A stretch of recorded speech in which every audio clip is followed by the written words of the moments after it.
Welcome to Bleeding Blue, a Kentucky sports podcast brought to you by the Unrealistic Fan, Matthew Lyle. That's me, if you don't know. I've done a little bit. I like to publish a couple of things out on some Kentucky sports pages. I used to be a part of a show called Big Blue Breakdown. I'm flying solo now, so I don't really know where this is going to take me. I don't even know if this name will stick. I originally came with the Unrealistic Fan because I thought in my own little bubble, I was pretty unrealistic. Thought, hey, we could have 10 or 12 national titles and so forth. And as I've got to meet more Kentucky fans, I realize maybe I'm not so unrealistic. Maybe I'm more of the realistic fan, but I just don't like that. I don't like being the realistic guy. I like being cautiously unrealistic. So I don't know. Maybe that's something I'll change. And Bleeding Blue, I might change it by a couple episodes. So anyway, I'm going to try to do a daily show centered around Kentucky sports, basketball, football. You know the deal. It's quarantine season right now. We're kind of on lockdown, so I'm not really going to do a long episode. Not really a lot to talk about. I don't really want to speculate quite yet on what's going to be happen. I have in my own personal life, but I don't want to run anyone off so early into this show's very, very short career. So on today's show, we're just going to touch a little bit about some of the NFL, the Kentucky players that got drafted in the NFL, some NBA players, some Kentucky basketball players with an NBA decision, love it or hate it, they're making it. And then we're also going to just touch on this new transfer rule that's come in. So we'll see what's going on here. But like I said, first episode ever of Bleeding Blue. Name could change, who knows. So let's just jump right in. Like I said, quick show today. Lynn Bowden, Oakland Raiders, Las Vegas Raiders. I'm sorry, it's going to take a little bit to get used to. First off, I'm happy for him. I was not very optimistic he would get drafted before the fourth round, mainly because of the way the NFL draft works. I mean, we heard all this hype about these receivers and these running backs going top 10, top 15, and then you had guys just fall to the second round. NFL does that. I don't know if these owners get to out thinking themselves or get to doing all sorts of different things. Either way, I was very concerned Lynn Bowden might slip to the fourth or fifth round, and even more concerned for my own interest, was a little concerned he would go to the Baltimore Ravens. Never really been a Ravens fan. Actually, ironically, now that they got the Louisville football player, Lamar Jackson, I'm a little more inclined to watch them, and I would probably definitely watch them if they got Lynn Bowden, but he did not. So he's going to end up as the Las Vegas Raiders, and I hear talk that they want to put him at running back, which I can see. John Gruden's cooking up something, and I don't know if it's just the way he talks. I don't know if it's just John Gruden being John Gruden. Hey, man, going to do some stuff, man. I don't know if but he kept asking Lynn Bowden if he was going to trust him, and I don't know if that was for, just going to do some kooky stuff. I don't see Lynn throwing the ball too much. I mean, definitely some wildcat package for him, no pun intended. That is what that position, that formation is called. I could see him making some plays. I'm excited for him. I think I wish they had a little bit more stability at the quarterback position, but I guess Lynn is very familiar with that. One little oops on draft night said him and Randall Cobb went to the same high school. Both those states touch Kentucky, but I don't think they're the same states, Ohio and Tennessee. Just a little side thought there. If you know, you know. If you've seen it, you know what I'm talking about. Either way, Lynn Bowden, Las Vegas Raider, I'm excited for it. I don't know what it's going to be. I don't know if it's going to be check down city. I mean, he does play the same as the Jacobs kid that they got last year from Bama, so that's going to be interesting. So we'll see. I don't want to get my hopes up too much. He is going to be a rookie. It's going to be an adjustment. He's going to have to refrain a little bit, and this is nothing really. I'm not being too hard on Lynn Bowden here, but we all know what happened at the beginning of a Virginia Tech game. That will not slide at the beginning of an NFL game. You only got 16 of them, 17 of them when that rule goes into effect, and or Lord knows how many games there will be this season. So you can't really be acting a little reckless before the game. You got to keep it in control. But I'm excited. I think he'll get some opportunities, especially in the return game early on. And probably in the slot, be a little opposite of Hunter Renfrow, the kid from Clemson, I believe. So, like I said, I want to be optimistic. I want to be excited. I want to think, he's going to make all sorts of plays. There was a couple of other places I would have probably preferred to see him go, just based on scheme and system. But hey, let's go Vegas Raiders. And then the other name that was drafted was old Logan Stenberg, goes to Detroit to be a Lion. I'm sorry. No, I'm kidding completely. I'm glad he got drafted, but let's be honest. I mean, if you're going to go in the fourth round, you want to go to a team that I think is a contender so you can develop.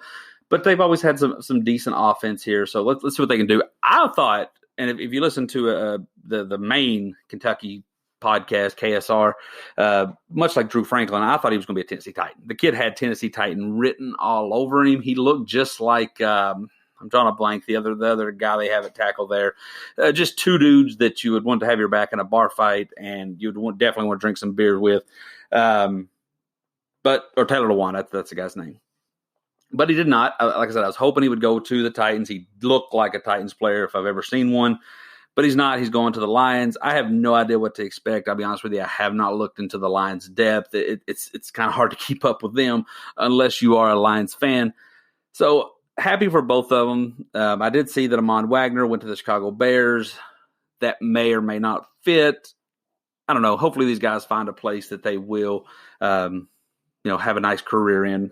We'll say what, I don't even know when the season's going to start. I'm not even confident to say when we're going to get to see it. And preseason, you don't even know what that's going to be. And that's when most of these guys would have the chance to shine. So I just hope they all get a good opportunity. I could see Wagner maybe bouncing around the CFL a little bit, which with his size and the way that field's spread out, I think he could make a lot of plays there and get himself back in the league. Either way, excited for all those guys. There was a couple others that have signed. I just can't recall off the top of my head. But congratulations to all those guys. And I saw somewhere that I believe in Stoops' first 5-6 years, he had 7 guys drafted, and in the last 2 years he has 7. So he certainly turned that program around, and I would expect to see, if we keep trending on the upward direction, see all that number just keep skyrocketing. So like I said, very excited for all those guys. Transition to the more controversial draft or draftee potential, shall I say. We pretty much have a good idea of who all's entering the NBA draft.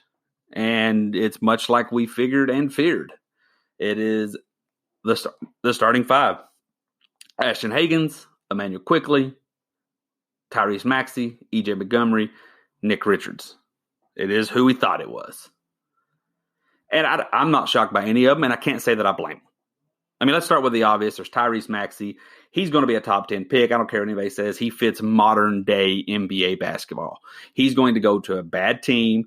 I would like to see him Phoenix Suns with him and Devin Booker. He's going to go to a bad team. He's going to run up and down the court, and he's going to take all the shots he wants and all the shots he can, and he's going to develop. And if everything goes right, he will be the next Trae Young, except with a better defensive game.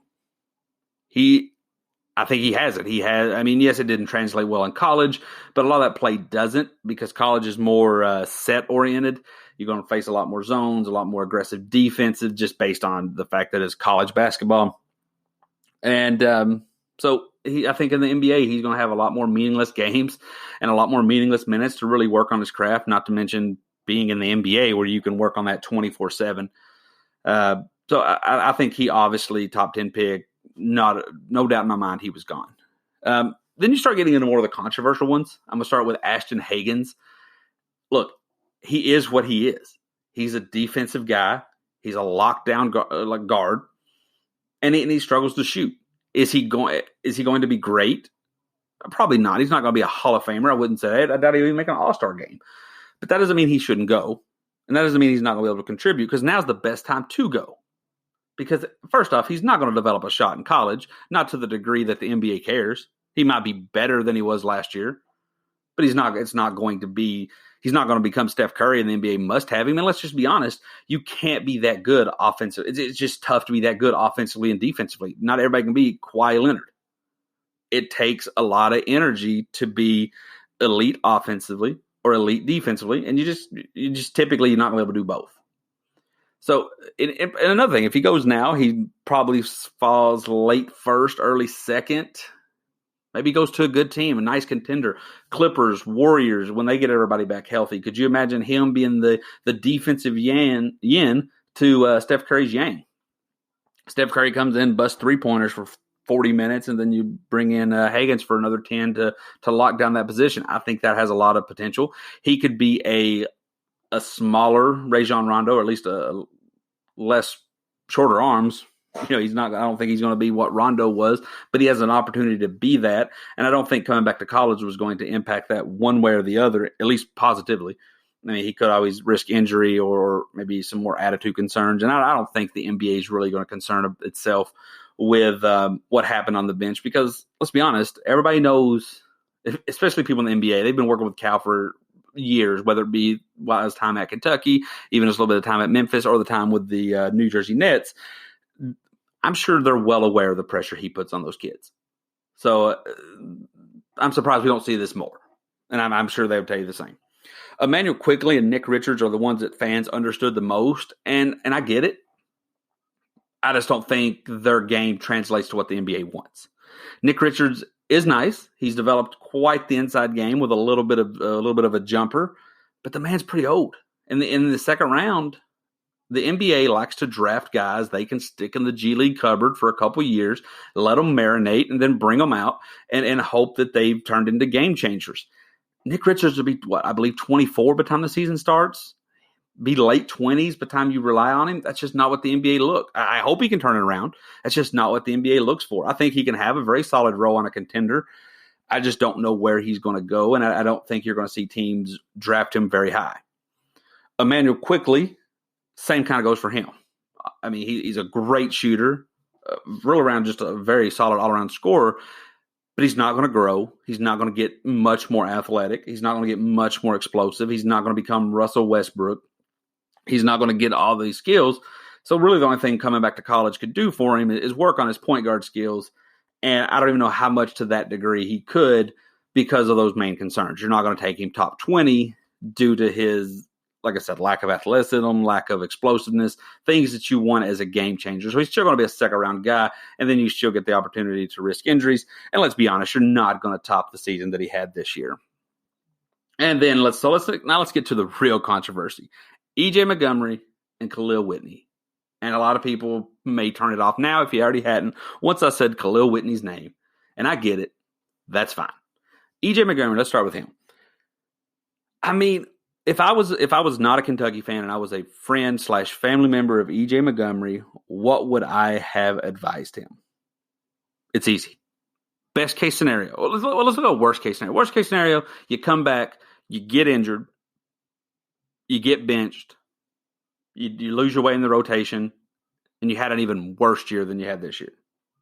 That's worst case scenario. So under that mindset, go. Best case scenario, you come back and you look like Nick Richards. Great, but what's that look like? Second round pick, which is best case scenario now. So why not go? Yes, he's going to go to the G League, but let's not act like that's a bad word anymore. Most of these guys that are not lottery picks spend some time in the G League. It's a good paycheck, doing what you love, being groomed the right way. And I think Cal does a great job, but Cal does a great job within the realm of still trying to compete in college. These G League coaches aren't really trying to win. They're trying to develop for the big leagues. And there's nothing wrong with that. And let's be honest. If you look at high school basketball, run and gun. These elite kids play 70, 80 games a year between AAU, summer camps, everything. Not one really game matters. I don't even know if kids care in high school about state championships anymore. Not the elite ones anyway. And then you go to the pros. It's the same thing. 82 games. Best of 7 playoff series. Half the teams only care about half the games. Kentucky fans, I hear you all complain about the NBA all the time for that very reason. What's college? Every possession of every game matters. One bad shot leads to one bad loss, leads to one bad seeding, leads to one bad matchup, leads to an early tournament exit. Everything matters. So a guy like EJ and Khalil Whitley, let's just bunch both of them in there, to do where they're more athletic than fundamental, to do what they need to do, just isn't going to work at college. For EJ to shoot the shots he wants to shoot and get in a rhythm and develop that offensive game, Cal's just not going to let happen. You as a fan base wouldn't want that to happen. Khalil Whitney, same way. I mean, when he goes to the G League or overseas, he's going to get to run and jump over everybody and take stupid shots and get benched and get in the game and lose games and hit game winners, and none of it's going to matter because he's developing. All that stuff, yes, there's things he could work on here at Kentucky, but for the most part, he's not going to get to do it like that. Because the moment he starts, the moment he pulls up for another three and it bricks or air balls, he's coming right out the game. Now, I'm not saying any of these guys will be great NBA players. These guys may not even have an NBA career. But what we have to realize is not everyone is going to have an NBA career. You could put me under John Calipari for 15 seasons, and I would never even sniff the NBA. Not everybody's going to. So what they need to do, what needs to be done, and I'm sure that's what Cal tells them, if they want an NBA career, if they want to try to get pro, if they want to try to earn a little paycheck, then go do whatever, because that can't really happen here right now. But if you want to win a championship, if you want to get an education, if you want to postpone that dream, and at worst case scenario, you're a business major, and best case scenario, you dabble in the NBA, then come back. But a lot of these kids don't want that right now. Now, we can get into that. That's another discussion for another day, whether that's a good idea or not. But all I know is right now, these kids don't really want to come back. These kids don't want to develop. They don't want to spend 3 or 4 years. They would rather spend 2 years playing overseas, making 30, 40, 50, 60 grand, playing overseas, playing G League, developing a game. And then if it doesn't work, that's fine. They can always go back to college. Now, whether you talk about that college experience, March Madness, that's another story. And I'd love to have that discussion for another day. But if these guys wake up and they say, you know what, I want to go pro, then this is what you do. This is how you make it happen. Love it or not, this is the future. And I think one of Cal's biggest things, I don't consider it a problem, but maybe the fan base does, is he will always defend his players. So you don't know where that conversation goes. Cal could say, hey, EJ, you got to come back. And EJ says, hey, man, I got to get a paycheck. What's Cal going to do? Come out in the media and bash him? No, Cal's going to support his decision as best as he can. We'll talk more about that as the NBA draft approaches, whenever it approaches, when the NBA season, as the next season approaches. With this being a very slow and unquestionable time, I'm not ready to have every discussion on the first episode. That's what in the business we call a tease. Maybe. I don't know. I'm new to the business. Last segment, and this one I'm still a little shaky on the information of, just as things I'm hearing reported, or I mean, everybody's hearing reported. It's not like I got some source, but I think that are being reported is that we're close to having a one-time rule-free transfer. Now, I imagine there will be some stipulations. I imagine you can't up and transfer on a certain day and then just be playing the next day. But I would expect that to be passing, and I like it. And I know you want to hear people say, oh, these kids don't want to stick them out. Bad decisions get made. I mean, you wake up one day and you're like, hey, I think when I was 18, if I would have said, I would have probably followed the party school for a week and then got there and realized, oh, wait, this isn't the school for me. There's nothing wrong with changing your mind. These kids should. Now, I'm all for not pulling a Zion Harmon and going to 5 different colleges. That's fine with me. But one time, one change, say, hey, I thought Kansas State was going to be for me for a couple of years. Let me go try Florida now. I don't think there's nothing wrong with that. Coaches do it all the time. Why can't the kids? Why can't the players? I think that's going to be a solid move. And I think as it's been, I'm not the first Kentucky blogger or podcaster or whatever you want to call it to say that there's this concern of what it would do to Kentucky football. I think there'll be down years and there'll be up years. But Kentucky basketball I'm excited about. And I think as the G League starts making their changes, and we'll talk about that maybe in some future episodes, as the G League starts making their changes, Cal's still going to get his one and done. And I think that's the biggest takeaway from this. And this is probably what I'll leave you with. And we'll talk about that rule as more information comes out about it. The biggest thing is, if you hate the one and done, if you sit on your couch every Kentucky game and be like, I can't wait till this one and done is gone, then you might as well turn the TV off and go to bed. because even though the rule one and done may eventually go away, the theory and the ideal of it never will. Not now, not anymore, unless a drastic change occurs. Because we're Kentucky. We play every game on TV. Every game's prime time. Every game's important. People want to watch us. People hope we lose to Evansville. Especially everyone's tuning in for everything. So when that happens, you're going to get the opportunity. Guys like Tyler Hero wasn't going straight to the NBA. Shai Gilgeous, Devin Booker. But you play 30, 40 minutes on the Kentucky spotlight with all the exposure that you get. If you're good, you're going to get drafted. You're going to be a one-year guy. And I expect Calipari to go get juniors, sophomores, guys that have really, really exploded at other programs coming here to play their one last year before jumping to the pros. I expect, grad transfers. I expect Johnny Juzang situations where they come, play a year, realize, hey, this isn't for me. I even expect Calipari to take advantage of it and go and get a 3-star point guard and say, hey, just come practice for me for a year and then leave.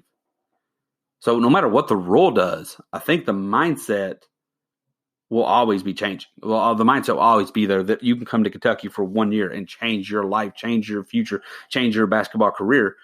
I don't think that idea is going anywhere. So if you're not a one-and-done fan, I'm not telling you to like it. I'm just saying, hey, get used to it. Because that's not going anywhere, whether the NBA changes that rule or not. But that is it for episode 1. I hope everybody stayed tuned in and got through the rocky beginning. There's 2 things I hate doing and I'm horrible at, and that's starting a conversation and leaving a conversation. Everything in between it, I'm pretty darn good at. So I would love for you to listen. Tell me what you think. Give some feedback. But that is episode 1 of Bleeding Blue. And I'll be honest with you, I'm still not sold on that name. Give me some ideas if you got a different name. Unrealistic Fan, all those, subject to change. But let me know. This is Matthew Lyle. Episode 1 is over.